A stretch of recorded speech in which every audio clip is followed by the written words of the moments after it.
स्वागत करते हैं आप सबों को एक नए वीडियो में। तो ये जो है हम लोगों का ये क्लास नंबर 11 है। जिसने भी पीछे का क्लास नहीं देखा है वो जाके पहले पीछे का क्लास देखेंगे, क्योंकि पीछे का 10 जो क्लास है वो काफ़ी ज़्यादा इम्पोर्टेंट रहा है। और वो 10 क्लास जो भी देख लेंगे उसका 15 नंबर फिक्स है। और हम लोगों को पता है कि हम लोगों का 30 नंबर में क्या है, पास है। तो पहले का वीडियो देखेंगे और ये है 11वां नंबर का वीडियो। ये बहुत ज़्यादा इम्पोर्टेंट तो नहीं है, लेकिन अगर सिलेबस में दिया है तो हम लोगों को पढ़ना ही पड़ेगा। तो कैसे जाएंगे, पहले चैनल को ओपन करेंगे, इसके बाद ये प्लेलिस्ट का ऑप्शन है, इस पर क्लिक करेंगे। इसके बाद ये जो थर्ड नंबर वाला जो है इस पे क्लिक करेंगे तो वो सारा 10 वीडियो वाप आ जाएगा। तो आप लोग सीरियली एक क्लास नंबर 1 2 3 4 ऐसे लिखा हुआ होगा, तो आप लोग क्लास नंबर 1 से पढ़ना शुरू करेंगे ताकि आप लोगों को अच्छे से समझ में आएगा। तो ये क्लास नंबर 11 है। तो जैसे हम लोगों को पता था कि अभी तक जो जो पढ़े आप बता देते हैं। हम लोगों को सिलेबस में ये 4 यूनिट दिया हुआ था, जिसमें से अभी हम लोग यूनिट नंबर 1 पढ़ रहे हैं। और यूनिट नंबर 1 में हम लोगों ने अभी simple interest and compound interest को पढ़ के ख़त्म कर दिया।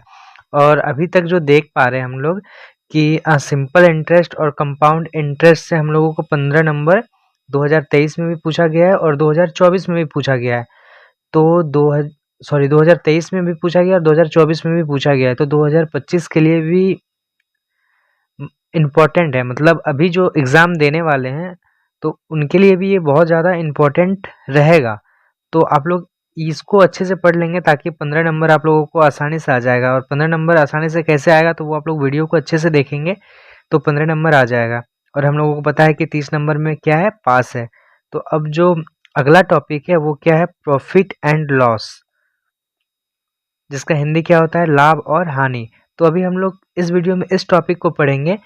तो इस टॉपिक को पढ़ने से पहले एक दो वर्ड बता दें आपको कि ये जो प्रॉफिट एंड लॉस है वो ना तो 2023 में पूछा गया है और ना ही 2024 में पूछा गया है, लेकिन सिलेबस में है। तो हम लोग थोड़ा थोड़ा देख लेंगे इसको ताकि अगर सवाल आए तो हम लोग बना पाए। तो हम तो कहेंगे मतलब ठीक है, मतलब सिलेबस में है तो हम लोगों को पढ़ना चाहिए। तो ज़्यादा नहीं, बस इसको हल्का हल्का में इसको पढ़ के हम लोग निकल जाएंगे। तो जो अगला अभी जो हम लोग यूनिट 1 का अगला टॉपिक क्या है, प्रॉफिट एंड लॉस, अभी हम लोग इसको पढ़ लेते हैं। थोड़ा थोड़ा इसको देख लेंगे ताकि थोड़ा दिमाग में रहे कि एग्ज़ाम में आए तो हम लोग कैसे बनाएंगे। प्रॉफिट लॉस से ना तो 2023 में सवाल पूछा गया है ना ही 2024 से। तो हम लोग वैसे भी मेरा पढ़ाने का जो अप्रोच रहा है अभी तक, वो हमने आप लोगों को गैस पेपर और क्वेश्चन पेपर को देख के ही पढ़ाया है कि किस तरह से क्वेश्चन पूछा गया उसके हिसाब से पढ़ाए हैं। तो प्रॉफिट लॉस को भी हम लोग जो गैस पेपर में जो दिया गया है हम लोग उसी से पढ़ेंगे, ताकि हम लोग उसमें वैसे भी सारे टाइप के सवाल तो दे ही देते, आ ही जाता है लगभग। तो हम लोग प्रॉफिट लॉस भी हम लोग गैस पेपर से ही पढ़ते हैं, मतलब गैस पेपर में जितना भी सवाल दिया गया है हम लोग उसको सॉल्व कर लेंगे। तो मोटा मोटी हम लोगों को जानकारी हो जाएगा। और फिलहाल हम लोग का एग्ज़ाम नज़दीक है तो हम लोगों को बहुत ज़्यादा डिटेल्स में नहीं पढ़ना है। मतलब डिटेल्स में पढ़ना चाहिए, लेकिन डिटेल्स में अभी पढ़ना ज़रूरी नहीं है, क्योंकि हम लोगों को अभी देखना है कि हम लोगों को एग्ज़ाम पास करना है। तो अभी हम लोग एग्ज़ाम को ध्यान में रखते हुए हम लोग प्रॉफिट लॉस को पढ़ते हैं। तो चलिए शुरू करते हैं। तो पहला सवाल है, what do you mean by profit and loss, explain. तो हम लोगों को पता है कि क्वेश्चन जो पूछा जाता है वो इंग्लिश में पूछा जाता है, और हम लोग हिंदी मीडियम के हैं तो हम लोग को इंग्लिश में लिखने में थोड़ा सा प्रॉब्लम आ सकता है। इसीलिए हम लोग समझते हैं कि एक दो वर्ड तो सीखना हम लोग को ज़रूरी हो जाएगा। What do you mean by, तो हम लोगों को प्रॉफिट का मतलब क्या होता है, लाभ, एंड लॉस का मतलब क्या होता है, हानि। एक दो वर्ड का मीनिंग हम लोगों को आना चाहिए तो ही हम लोग सवाल को बना पाएंगे। और हम मुझे लगता है कि ये थोड़ा सा बेसिक चीज़ है तो ये तो समझ में आ ही जाएगा। तो ये सवाल क्या बोलता है, what do you mean by profit and loss, explain. तो हम लोग प्रॉफिट क्या है और लॉस क्या है हम लोगों को एक्सप्लेन करने बोला गया है। तो इसको कैसे लिखेंगे और कैसे बनाएंगे इसको, तो सबसे पहले है क्या है, प्रॉफिट एंड लॉस। तो पहले प्रॉफिट को एक्सप्लेन करते हैं, इसके बाद लॉस को एक्सप्लेन करेंगे। तो हम लोग हिंदी मीडियम के हैं तो हम लोग हिंदी से ही लिखते हैं। तो प्रॉफिट का हिंदी क्या हो जाएगा? लाभ। लाभ। अगर कोई आप लोग इंग्लिश मीडियम के हैं तो इंग्लिश करके इसको लिख सकते हैं लाभ। तो लाभ किसको बोलते हैं? जब किसी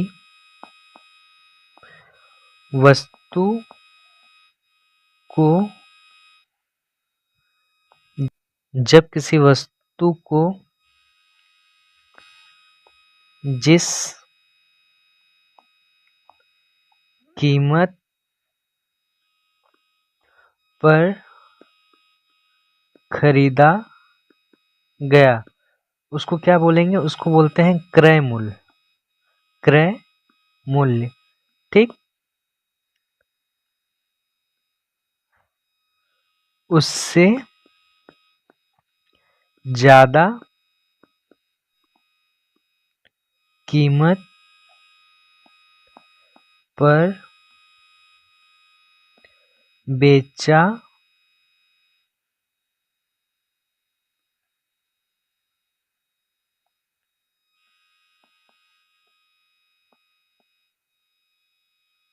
जाए इसको क्या बोलते हैं? विक्रय मूल्य।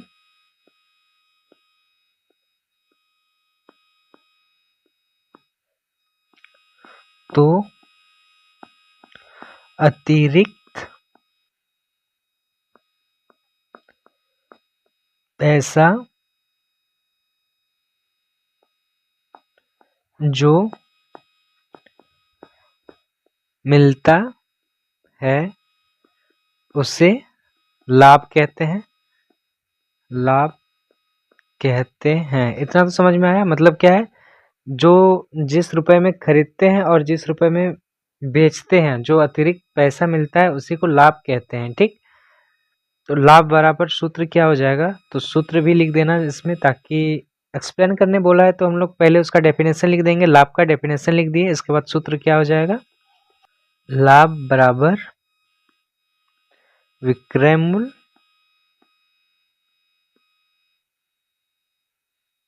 घटाव क्रय मूल्य। और इसको ऐसे बंद कर देंगे ताकि अच्छा लगेगा। हम इस पे ये लिखने का भी एक्सपीरियंस नहीं बना है, इसीलिए हम इसमें अच्छे से नहीं लिख पा रहे हैं। तो आप लोग कॉपी में अच्छे से लिखेंगे। और फिर प्रॉफिट हो गया। अब किसको? अब हानि को भी इस तरह एक्सप्लेन कर देंगे। तो हानि का डेफिनेशन पहले लिख देते हैं। आप लोग कॉपी में नोट करते जाएंगे। जब किसी वस्तु को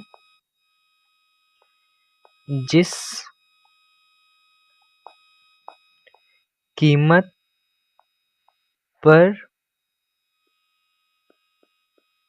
खरीदा गया उससे कम कीमत पर बेचा जाए तो उस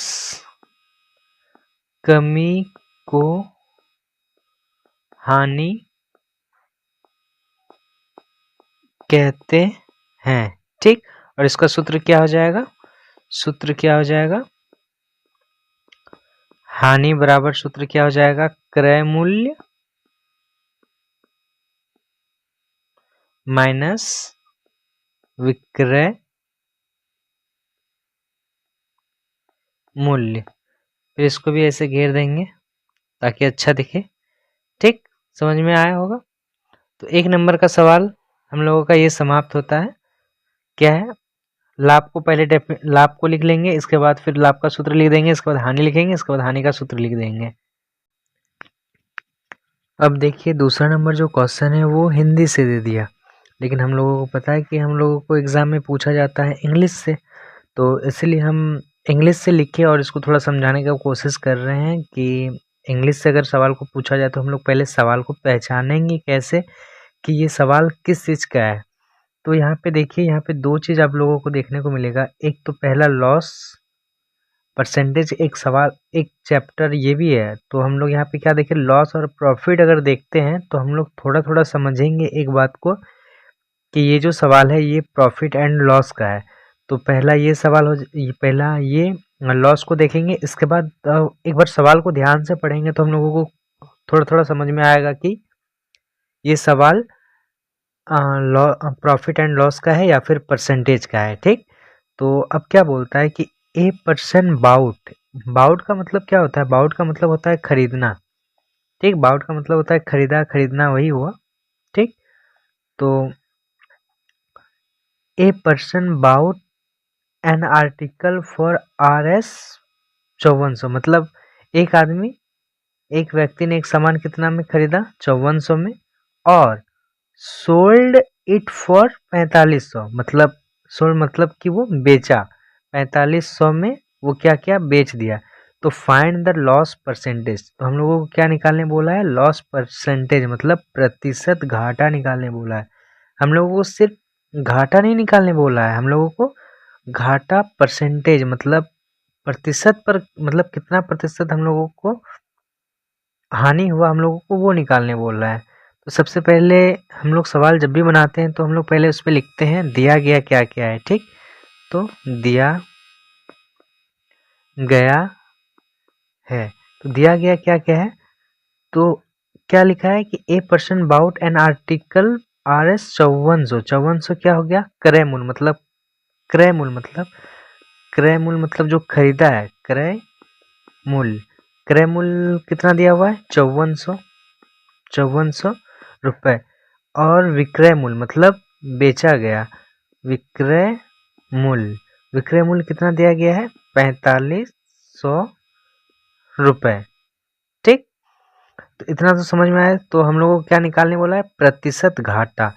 तो प्रतिशत घाटा बराबर क्या है, वाट, हम लोगों को ये निकालने बोला है। ठीक, तो सबसे पहले क्या करेंगे, पहले हम लोग निकालेंगे घाटा कितना हुआ। तो घाटा को घाटा बोलो या फिर हानि बोलो, बात तो एक ही है। तो हानि बराबर क्या हो जाएगा, क्रय मूल्य, हानि बराबर फॉर्मूला हम लोग क्या सीखे हैं, क्रय मूल्य घटाव विक्रय मूल्य।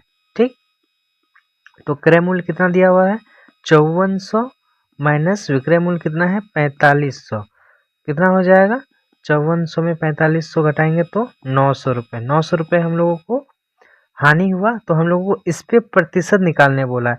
अगर हम लोगों को हानि निकालने बोलता तो ये हम लोगों का आंसर हो जाता, लेकिन हम लोगों को प्रतिशत घाटा निकालने बोला है। तो प्रतिशत घाटा के लिए सूत्र क्या होता है वो भी याद रखेंगे। तो हानि प्रतिशत बराबर फॉर्मूला क्या होता है, हानि प्रतिशत बराबर फॉर्मूला होता है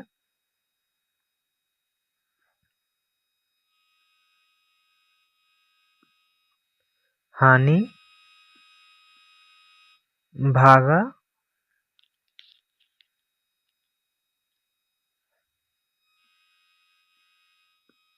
क्रय मूल्य गुना 100, ये प्रतिशत हानि का ये सूत्र है, इसको भी याद रखना है। तो हानि कितना हुआ था, 900 भागा क्रय मूल्य कितना दिया हुआ है सवाल में, क्रय मूल्य कितना दिया हुआ है, 4500, सॉरी 5400, 5400 गुना हम लोग 100 से गुना कर देंगे। अब इसको सॉल्व कर देंगे, जो आएगा वही आंसर है। इसको सॉल्व कैसे करेंगे, 900 भागा को हटाएंगे तो क्या हो जाएगा, 1/5400 हो जाएगा, गुना 100, कटा देंगे, काट पीट कर देंगे। तो यहाँ पे 9 है, यहाँ 54 है, तो कटा देंगे, कितना हो जाएगा, 9 पच्चे 45, 9 छक 54, 6 बार में ऊपर कितना बचा, 100, नीचे कितना है, 6, तो 100/6, इसको अब भाग दे देंगे, 6 को 100 से भाग देंगे तो कितना हो जाएगा, 6 एकम 6, 4 0, 6 छक 36, 4,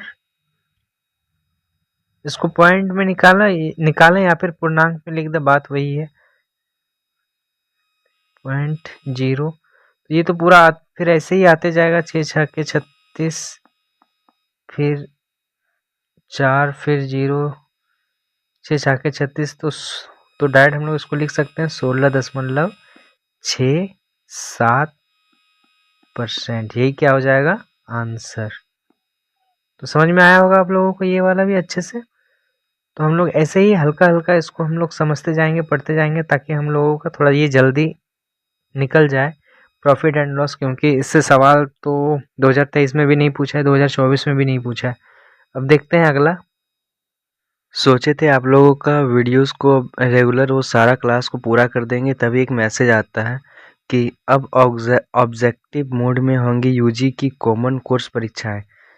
तो कॉमन कोर्स कंपल्सरी जो पेपर है उसको वो क्या बोल रहा है कि अब ऑब्जेक्टिव मोड में होगा, और ये सिद्धू कानू मुर्मू विद्यालय का महत्वपूर्ण बैठक में लिया गया निर्णय है। तो निर्माण लिखा है, निर्णय है। तो अब समझ में नहीं आ रहा है कि एग्ज़ाम ऑब्जेक्टिव होगा या फिर सब्जेक्टिव होगा।